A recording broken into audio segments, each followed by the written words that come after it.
Sabe, no ano em que eu nasci, 6.000 línguas eram faladas na Terra.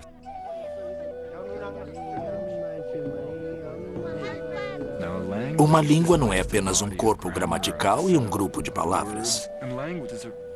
A língua é um reflexo da cultura, um vislumbre do espírito humano.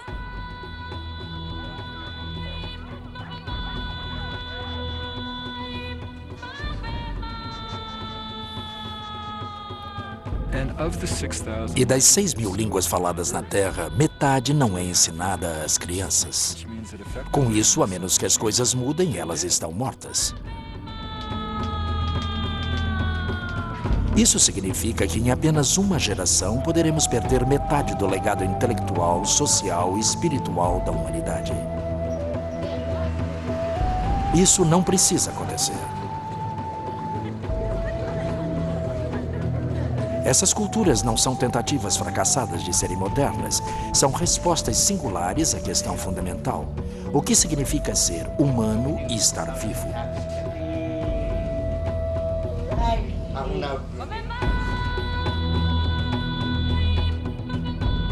Já estive no Peru muitas vezes, mas esta é uma aventura totalmente nova. Uma jornada ao espírito. Uma peregrinação ao Sagrado Espírito dos Andes, nos confins da Terra.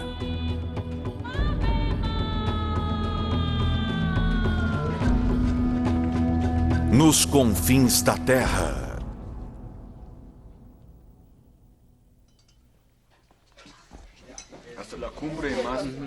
Ruínas do Império Inca.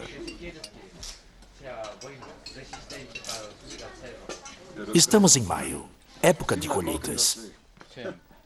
Sim, coca faz muito bem, dá força. Serve também para aliviar. Amigos e vizinhos tomam sopa de batata no café da manhã e se preparam para ajudar Dom Jerônimo a colher sua plantação de cevada. Isso também é motivo de alegria. Eles são habitantes dos Andes e ainda vivem na terra de seus ancestrais incas. E vamos vivendo. Vão. Estamos conseguindo.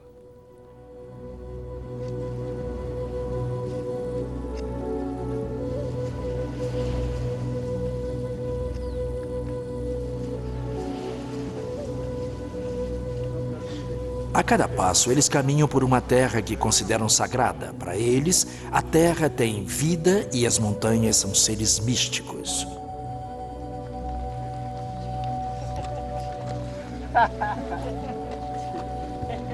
Toda a economia dos Andes tem por base a troca de trabalhos. Relações recíprocas e obrigações não discutidas, mas nunca esquecidas. O escambo ritual também define a relação entre as pessoas e a terra. Pachamama, a Mãe Terra, cuidará deles desde que seja tratada com a devida atenção e reverência. Tratamos de maneira casual a ideia de que a Terra é viva. Isso já faz parte do léxico do que eu chamo de etnografia hippie, mas no caso dos Andes, eles realmente acreditavam que a Terra estava viva, ressoante, reagindo de milhares de formas à imaginação humana. De fato, a Terra em si somente existia porque era filtrada através da imaginação humana.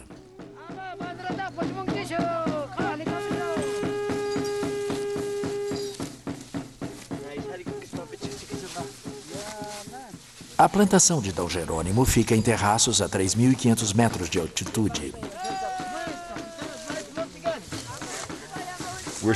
Estamos em um dos locais de origem da agricultura, um dos grandes centros de domesticação de plantas no planeta.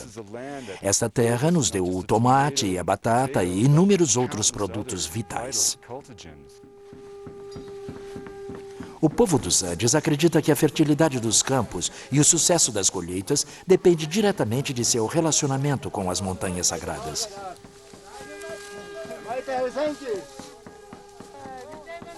Cada comunidade tem uma deidade protetora específica, uma montanha conhecida como Apu.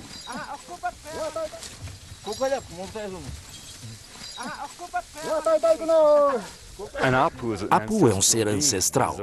É a montanha que controla seu destino imediato, a montanha que se ergue sobre toda a comunidade e cada uma delas tem seu Apu específico. Não é o tamanho do apu que importa, é o seu posicionamento na geografia sagrada. Antônio, obrigado. Dom Jerônimo, obrigado. Obrigado, amigo. É preciso fazer oferendas ao apu. O apu, por sua vez, deve lhe dar o que for preciso. Assim, ao satisfazer o espírito do modo recíproco andino, o espírito virá para casa beneficiar você.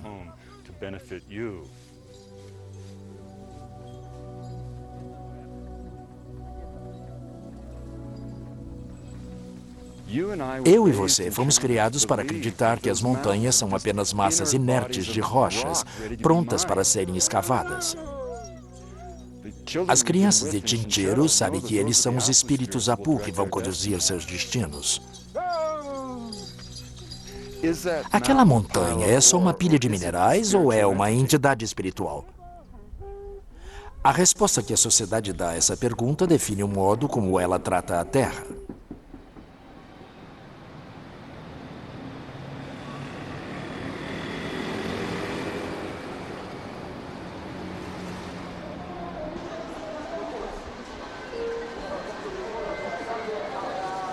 Após ajudar meus amigos na colheita em sinal de respeito, quero fazer minha própria oferenda ao apu de Chinchero. Vim ao mercado central de Cusco com meu colega Johann Reinhardt comprar os ingredientes mágicos corretos. Olá, senhora. Senhorita? Vim procurar algumas coisas. O livro de San Cipriano, já viu isto aqui? Isso tem a ver com bruxaria. As pessoas usam isto para criar feitiços e tudo mais. É importante, sobretudo quando fazem essas coisas, até mesmo sacrifícios humanos. Ela diz que é um feto de porco. Isso é um embrião de vicunha, é bem raro. Custa 100 soles, 100 soles, uns $30. um pouco mais que $30. Esses são os ingredientes de um despacho, um pacote repleto de ervas e objetos simbólicos reunidos em forma de oferenda. Os fetos secos representam os espíritos de animais não nascidos e, ao torná-los parte de uma oferenda, estou pedindo à montanha para continuar o ciclo de vida.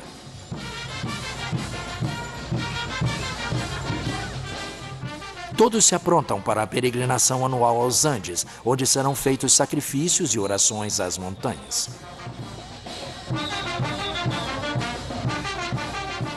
A chegada dos espanhóis no início do século XVI provocou um enorme desastre.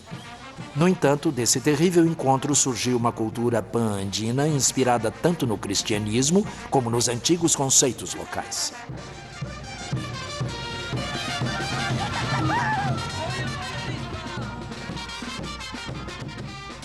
A crença na geografia sagrada, as relações com a terra, anteriores aos Incas, eram tão fortes que sobreviveram até mesmo à conquista espanhola.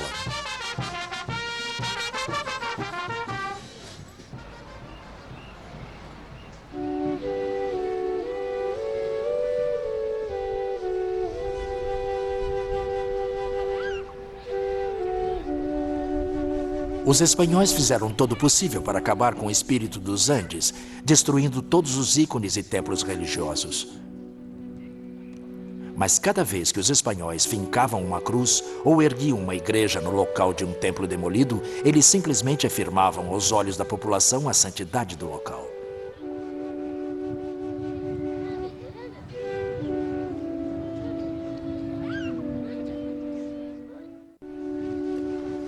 Chinchero é um segundo lar para mim. Morei aqui em 1981, quando vim com uma equipe de botânicos estudar as plantas do vale.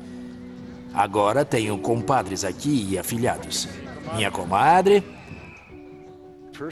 Pessoalmente, quando volto ao Chinchero, adoro o fato de que, quando ando pela comunidade, me sinto envolvido por ela.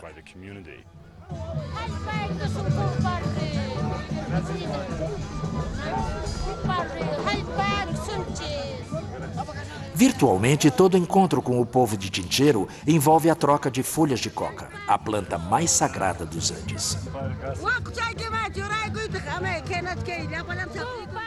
A coca, naturalmente, dá origem à cocaína, mas se for consumida em sua forma natural em folhas, é um leve estimulante altamente nutritivo.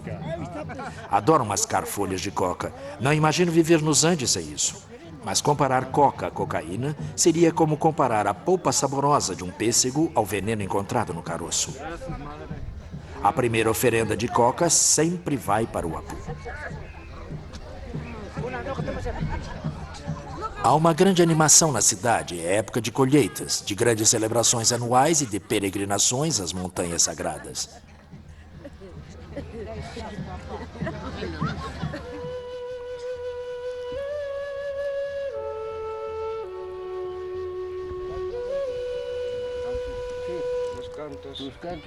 Mas antes de partir de Chinchero, preciso montar um despacho com os ingredientes que comprei em Cusco e levá-lo para um curandeiro abençoar.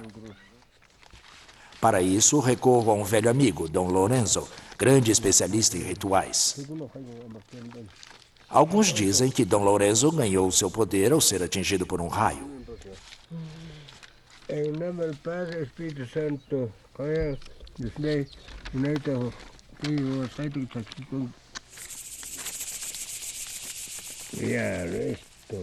Os ingredientes incluíam um pequeno crucifixo fincado na gordura de uma lhama, conchas trazidas do mar e sementes e penas trazidas da selva. O ingrediente fundamental é sempre a coca. É um momento ritual muito específico em que pegamos 3 folhas perfeitas, fazemos uma cruzeta e saudamos os apus. A ideia é soprar a energia do divino para o apu, porque assim como a água se torna nuvem, que por sua vez traz a chuva que dá vida ao campo, do mesmo modo a energia da folha volta ao sagrado apu. Estados Unidos, Calcaceta, Jaivarimseca.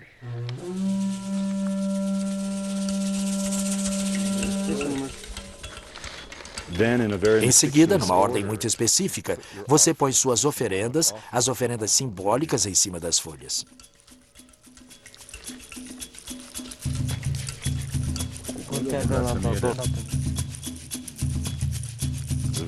Por fim, através dessa metodologia específica, cria-se um pacote que é levado discretamente a uma fogueira e queimado.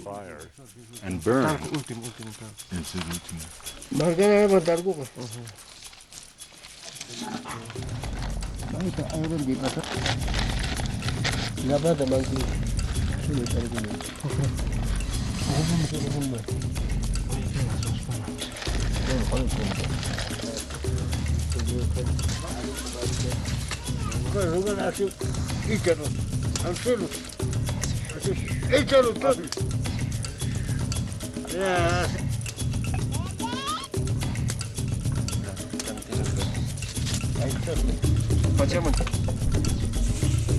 Así estoy trabajando.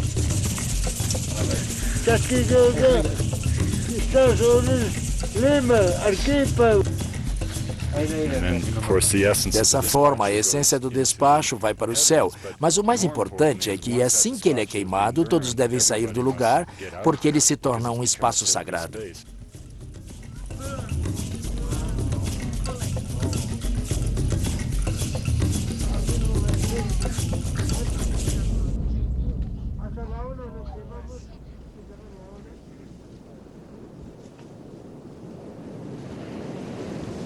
A fumaça subirá até o topo das montanhas. É para lá que os peregrinos irão, um lugar alto e frio, na presença dos mais poderosos apus. E eu irei com eles.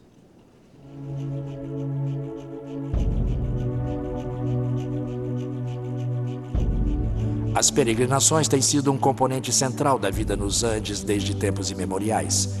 Sabemos que sacerdotes incas subiam aos cumes das montanhas, algumas de até 6.500 metros de altura, para fazer sacrifícios. Após a conquista espanhola, essas peregrinações continuaram.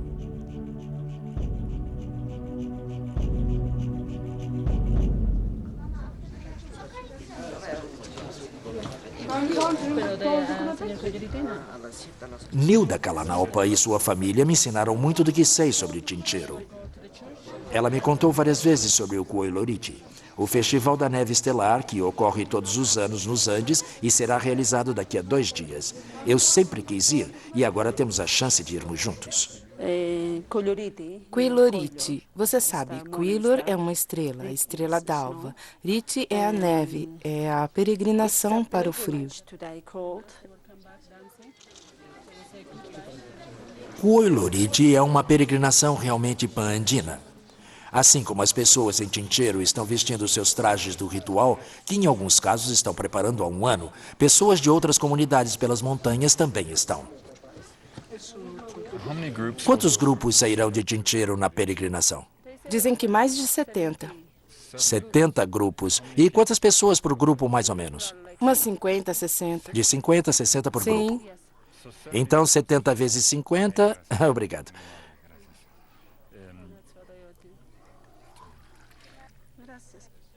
E esta é a única peregrinação.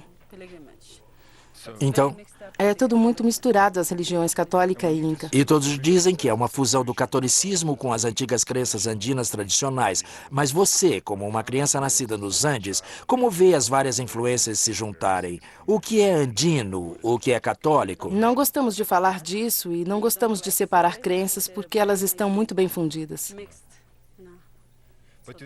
Mas as pessoas estão cientes de que havia esses dois mundos que se fundiram? Ou é apenas um assunto de antropólogos? Ou para os habitantes dos Andes é apenas um único impulso religioso? Para nós, é um único impulso. Quando você começa a separar o que é católico do que é só dor de cabeça. E parece que perdemos nossa identidade. Como podemos? Não há como dividir esses dois mundos. Apenas dificultaríamos nossas vidas e não nos encaixaríamos em nenhum dos dois. E os dois juntos constituem o que você é? Sim.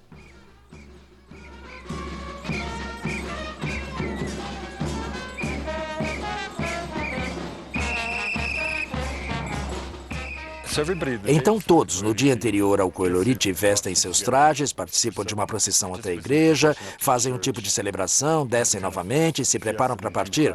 Eles partem esta noite? Sim, partem esta noite.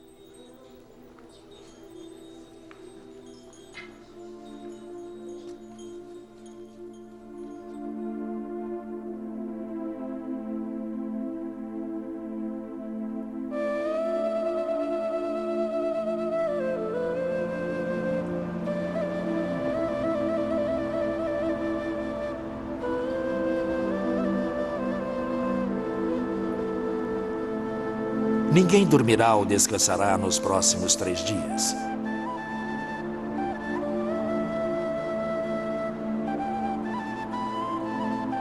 Mas a abnegação é importante no lugar em que as pessoas sentem que precisam conquistar suas bênçãos na presença das montanhas.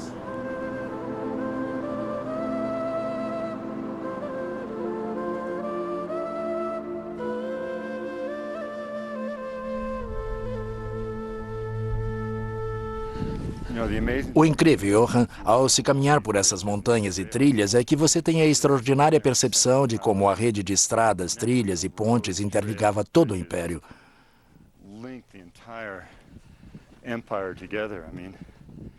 Como antropólogo cultural e arqueólogo em grandes altitudes, Johan Reinhardt dedicou muito de sua carreira à compreensão dos conceitos andinos de geografia sagrada. Em busca de sítios incas, ele já escalou mais de 100 picos nos Andes. Eles tinham que construir e como conseguir as pedras. Alguém tinha que entregar para quem as assentava. Tem esta parte que usa a estrutura normal das pedras deste lado aqui. Um dos problemas para se entender os incas é que eles não têm documentos históricos, não desenvolveram nenhuma escrita, então precisamos nos valer da arqueologia ou de referências históricas. Bem, o interessante aqui é que, em comparação com outros sítios, aqui há uma série de referências. A primeira vez em que estive aqui, fiquei espantado ao ver como os incas conseguiram não apenas povoar a região, mas atingir o ápice destes grandes picos. Eles chegaram às alturas que as pessoas só chegariam novamente 400 anos depois. E é quando praticavam sacrifícios humanos um dos motivos para que subissem tão alto? A ideia de que estão tão alto, o espírito da pessoa sacrificada iria diretamente para o céu? Não existe relato sobre este tipo de crença e, francamente, duvido que pensassem exatamente dessa forma. Acho que os próprios picos em si já eram sagrados antes mesmo que alguém chegasse lá. Então o sacrifício era para o próprio Apu específico. Eles também faziam uma espécie de invocação ao Sol e a outras deidades do Império Inca, mas o motivo de estarem naquele determinado pico eu acho que era o pico em si. Bem, Johan é um dos meus melhores amigos. Ele também é o padrinho da minha filha caçula e também o maior arqueólogo que trabalha em grandes altitudes em toda a história. Ele iniciou uma exploração sistemática, escalando mais de 200 picos de 5.000 metros ou mais, à procura de sacrifícios incas. E só fez descobertas extraordinárias.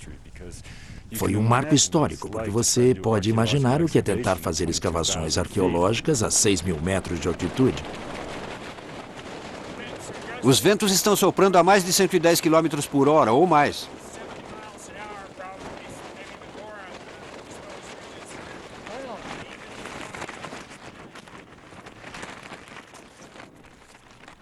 Mas se voltarmos um passo e perguntarmos por que a montanha é importante, pensamos nessa paisagem.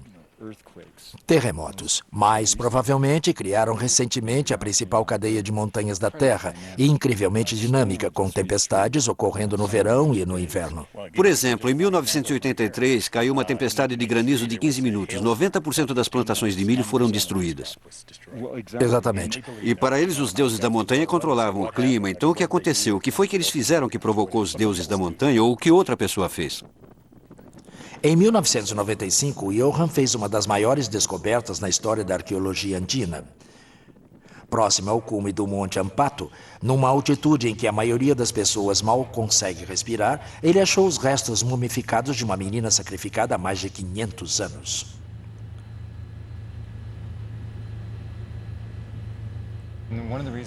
Um dos motivos para fazer o que estamos fazendo é iluminar um outro modo de ser, outro modo de pensar. E o encontro da múmia no gelo deve ter sido uma afirmação extraordinária de todas as suas intuições quanto ao conceito de geografia sagrada.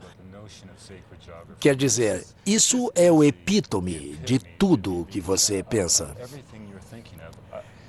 Uma criança entregue à montanha com a expectativa de presentes dados pela montanha às pessoas.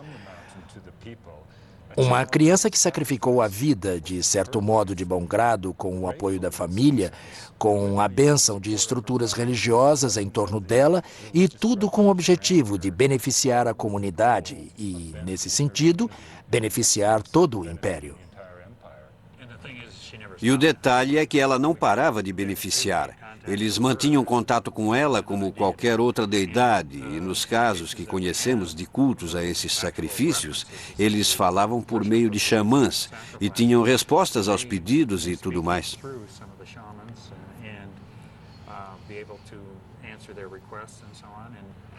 Como ela foi morta? Somente quando levamos a múmia ao John Hopkins e fizemos uma tomografia, ficou claro que havia uma fratura na cabeça dela. Obviamente, ela foi atingida por um golpe na cabeça.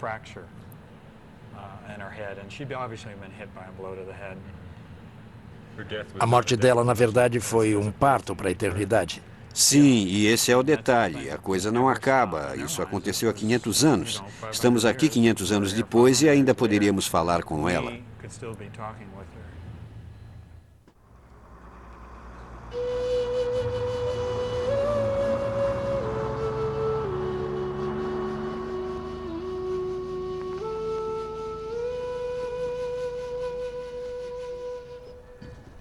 A palavra sacrifício é derivada do latim tornar sacro.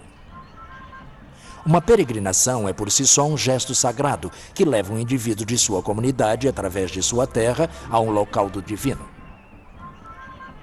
Aqui é o ponto final do ônibus e daqui temos que subir. É uma peregrinação. É preciso andar, fazer esse esforço. Então, o esforço faz parte do sacrifício? Sim. E o sacrifício é parte da devoção? Isso, é gente de toda parte, até da Bolívia vem fazer a peregrinação. Ela começa aqui. É uma caminhada de 9 quilômetros até o Vale Sagrado de Sinicara. com uma trilha ascendente a partir do fim da estrada. A rota é marcada por altares de pedra, um a cada quilômetro, numa espécie de via sacra.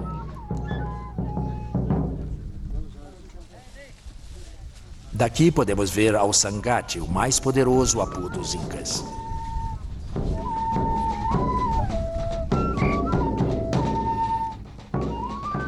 Os peregrinos param em cada um dos altares para orar e fazer oferendas.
Finalmente chegamos ao Vale Sinicara, o anfiteatro natural de Coiloriti. As três faces da geleira Guoque-Punco voltam-se para o vale como um altar 800 metros acima da base do Sinicara. Mais de 25 mil peregrinos estão acampados no local. Esses pablitos são figuras centrais na celebração.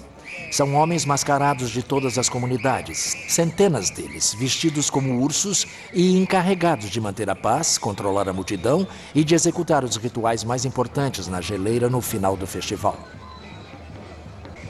Na maior parte do ano, este vale é um pasto tranquilo e isolado, mas agora está se transformando num espetáculo que dura 3 dias.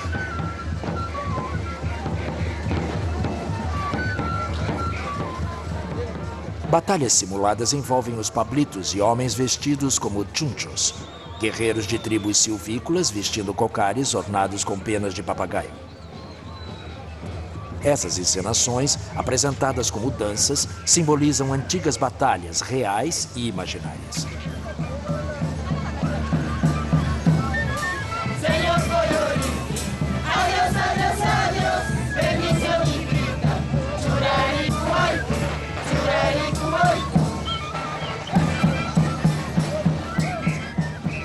Vendo fotos do festival Coiloriti nos anos 30, notamos que havia muito menos gente do que atualmente.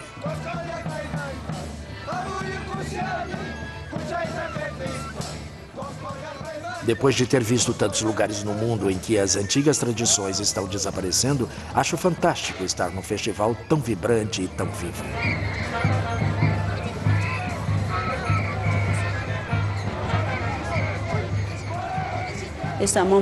É um momento para pensar na vida, em como se comporta com os outros, pensar nas coisas ruins que está fazendo, o que quer do futuro para sua família, sua comunidade, seus filhos, etc.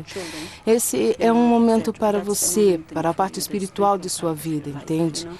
E o outro aspecto é partilhar a riqueza da cultura de sua comunidade e de outras comunidades presentes, sem pensar no trabalho, na família ou outras coisas. É concentrar sua mente apenas na celebração, entende?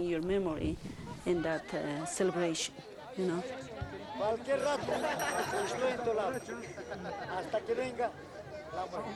No me separo. Muy bien. Ahora, ustedes.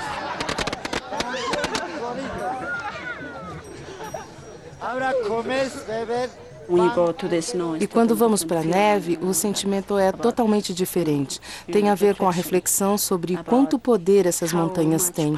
Isso, para mim, é Coilorite.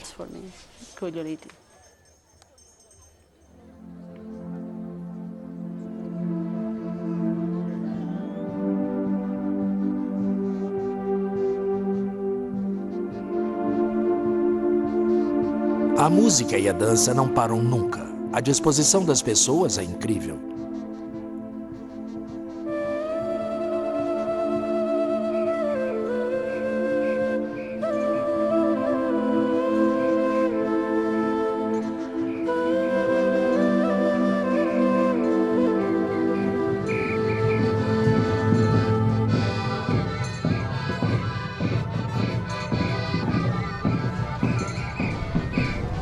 O pessoal de Chinchero está aqui? Estão aqui, estão todos aqui. Levamos um tempo, mas Nilda e eu finalmente localizamos os dançarinos de Chinchero. É um prazer vê-los.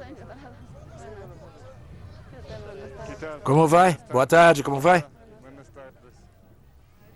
Aqui tudo é um ritual, é uma dança. Dançar, sobretudo para os jovens, é uma forma de se incorporar a essa sociedade por meio das festividades. E a noite também vai continuar. Esta noite vamos ter dança. Vão dançar a noite inteira. Vão começar mais tarde. Vamos sair à meia-noite. Na verdade, às 7 começam as serenatas. Depois vocês têm que subir. Depois, à meia-noite. Vocês vão subir. Sim, subir para a neve. O incrível é que eles passaram a noite em claro. Vão começar a dançar essa noite e não param de dançar até começar a subir da geleira. Incrível. Eles podem dormir depois, porque o Coilorite é um lugar para celebrar e orar por casamentos felizes, bebês saudáveis, boas colheitas e vidas longas.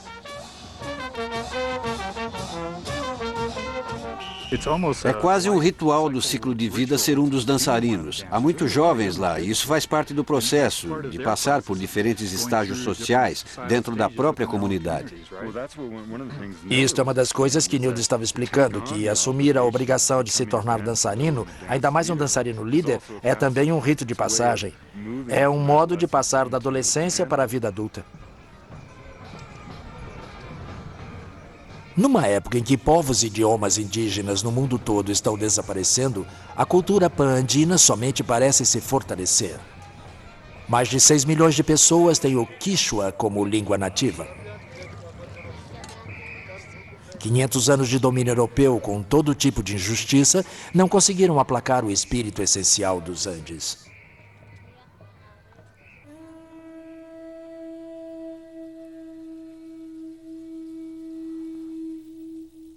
A terra guarda a chave da cultura. E a força do povo dos Andes nasce de sua relação com a terra.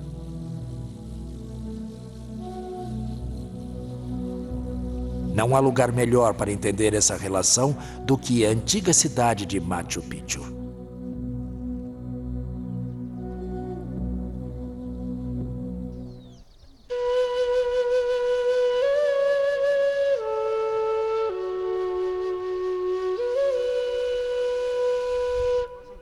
Quando foi descoberta em 1911 por Hiram Bingham, Machu Picchu ficou conhecida como a Cidade Perdida. Gosto de imaginar como deveria ser com os Incas quando isso estava no auge, porque essas trilhas deviam se destacar. Na verdade, Machu Picchu sempre fez parte do Império Inca, claramente ligada à rede de estradas que chegava a Cusco e se estendia por 22 mil quilômetros, unindo o maior império já formado nas Américas.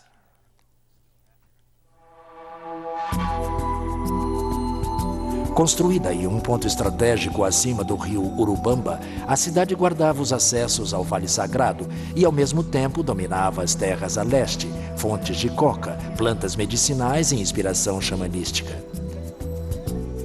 Mas este é apenas o início da história de Machu Picchu. O que realmente sabemos sobre quem viveu aqui e como esses espaços seriam na época dos Incas?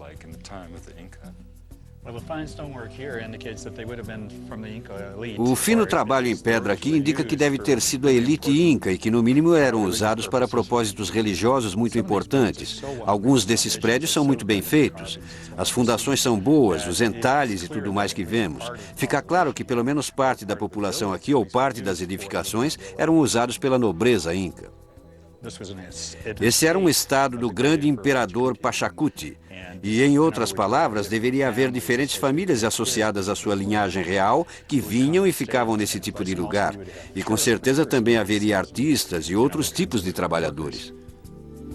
Sabemos que Machu Picchu foi projetada desde o início com um único plano arquitetônico. Um plano concebido dentro da estrutura da cosmologia inca e enraizado em conceitos antigos de geografia sagrada. Assim que temos esses conceitos em mente, chegamos a um lugar e, em vez de olhar somente para as pedras, a primeira coisa que fazemos é olhar aquilo que está em volta. E uma vez que se tenha esse tipo de pensamento, não é difícil começar a perceber que existem determinados alinhamentos. Quando subimos uma trilha dessas a Machu Picchu, temos uma ideia do que era. Quem projetou Machu Picchu deve ter escalado todos os picos e construído plataformas de observação para acompanhar dia e noite a posição das montanhas e o movimento das constelações. Isto aqui não teve nada a ver com uma espécie de jogo mental ou intelectual, porque tudo isso tem consequências práticas. Essas são as deidades que controlam o clima, a fertilidade da terra, os rebanhos. Então você tem tudo isso, o escambo, o cultivo da coca e tudo mais.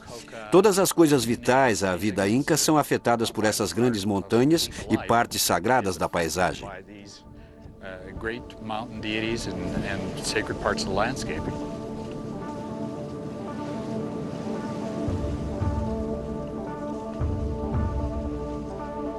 As duas montanhas mais sagradas dos Incas eram Alçangate, que se ergue sobre o Vale de Coyolorite, e Salcantay, localizada ao sul de Machu Picchu.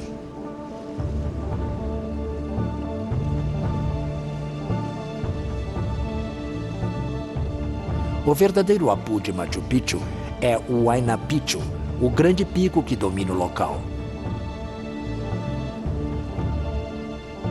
O centro sagrado de Machu Picchu é Intihuatana, uma curiosa pedra esculpida conhecida como o lugar em que se amarra o sol.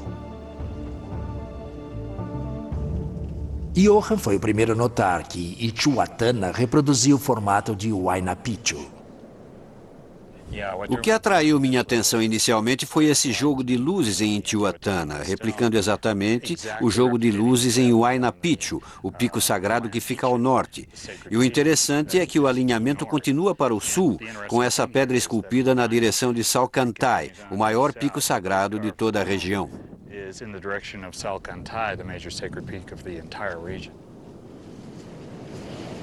Johann percebeu que Huayna Picchu, Intihuatana e Salcantay estavam configurados num perfeito alinhamento norte-sul.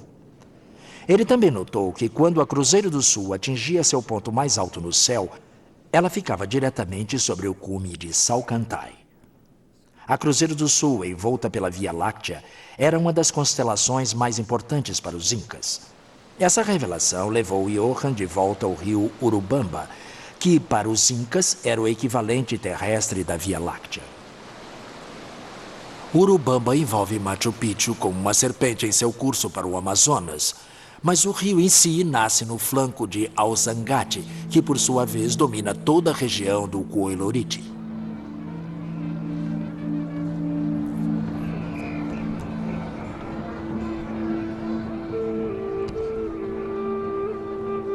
Da mesma forma que a neve derretida do Salcantay dava vida a Machu Picchu, o gelo e a neve das geleiras do Vale de Sinicara levam inspiração à população andina atual. Há poucas dúvidas de que o festival de Coyolorite tenha profundas raízes pré-colombianas, mas não se deve ignorar 500 anos de influência cristã. Segundo a crença católica, um milagre aconteceu aqui há alguns séculos, quando a imagem de Cristo surgiu em uma rocha. Uma igreja foi construída no local. Durante toda a noite, homens, mulheres e crianças fazem fila para acender velas e prestar homenagem ao espaço sagrado. Mas ao amanhecer, Toda a atenção volta-se mais uma vez às montanhas. É natural que as pessoas se voltem às montanhas em busca de gestos de perdão, esperança, promessa e fertilidade através da dança ritual da cultura. E esse é o objetivo dos rituais. Eles não são decorativos, não são uma desculpa para vestir fantasias.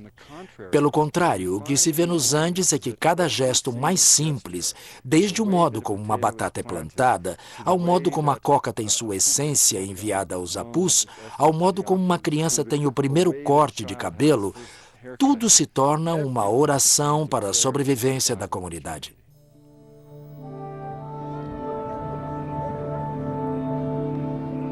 Para o povo dos Andes, gelo é água em sua forma mais pura. Quando os homens vão à geleira, eles vão para a própria essência concentrada da vida. Este é o clímax do Huolorite. Ontem as cruzes foram fincadas no gelo. Agora os pablitos precisam fazer a escalada de 800 metros até a geleira para buscá-las. Ao longe, Al-Sangati é o primeiro apu a saudar o sol nascente. A luz move-se pelos flancos e avança lentamente pelos vales.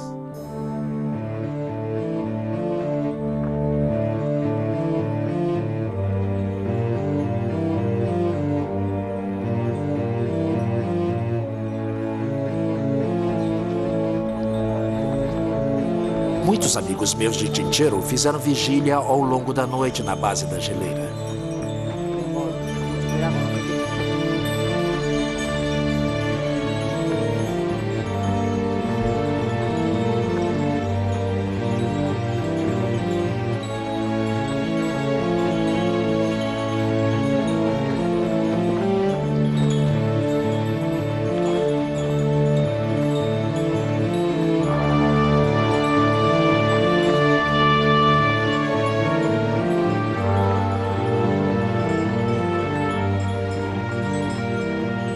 Com a luz do sol, as cruzes começam a descer.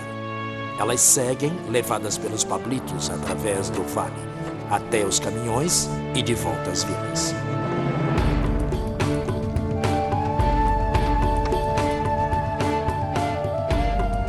É uma relação viva e dinâmica entre as pessoas, as montanhas e Deus, uma trindade recíproca de confiança e renovação.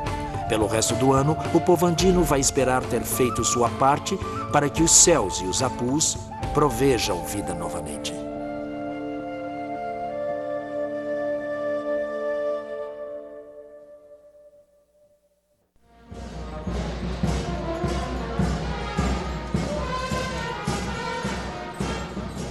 O período logo após o Huolorite e antes do Festival Católico de Corpus Christi é tradicionalmente uma época de casamentos em Chinchero.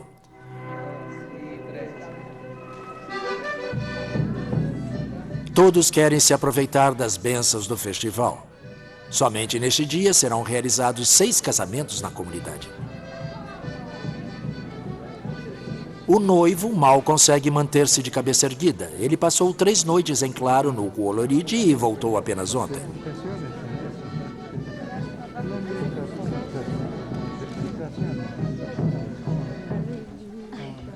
Todos esses relacionamentos dinâmicos entre os moradores e as comunidades, os moradores e a terra, a comunidade dentro do espaço e o indivíduo na comunidade acontecem em todos os níveis de vida nos Andes.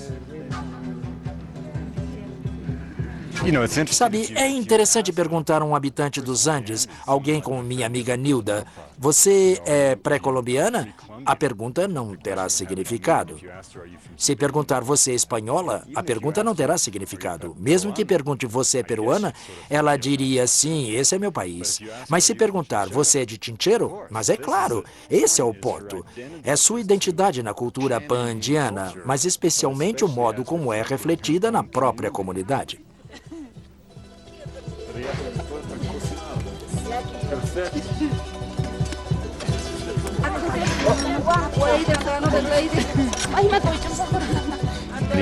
A questão interessante é como o sistema de crenças muda a interação entre seres humanos e o ambiente, com consequências óbvias para o destino dessa terra. Assim, quando falamos de geografia sagrada, não falamos em termos de um tipo de romantismo ou de um tipo de lente etnográfica idealizada sobre o mundo. Estamos, na verdade, vendo pessoas que, por meio de seu sistema de crenças, forjam relações de respeito que têm consequências profundas e concretas em termos da preservação do ambiente do qual todos os seres humanos dependem.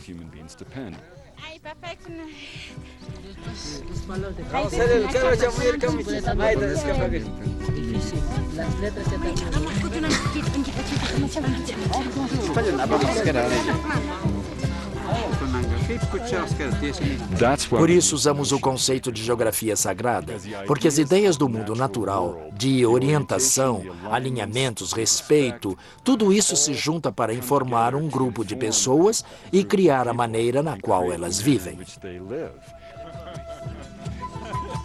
No fim, voltamos à pergunta fundamental. Essas montanhas são seres sagrados ou são pilhas inertes de rocha? Tudo o que eu sei é que venho de um mundo no qual a ciência, segundo Saul Bellow, fez uma limpeza da crença. Um mundo que tem pouco espaço para mitos, metáforas ou magias. Mas eu volto aos Andes, ano após ano, porque aqui encontro uma abertura para outra possibilidade, outro sonho da Terra.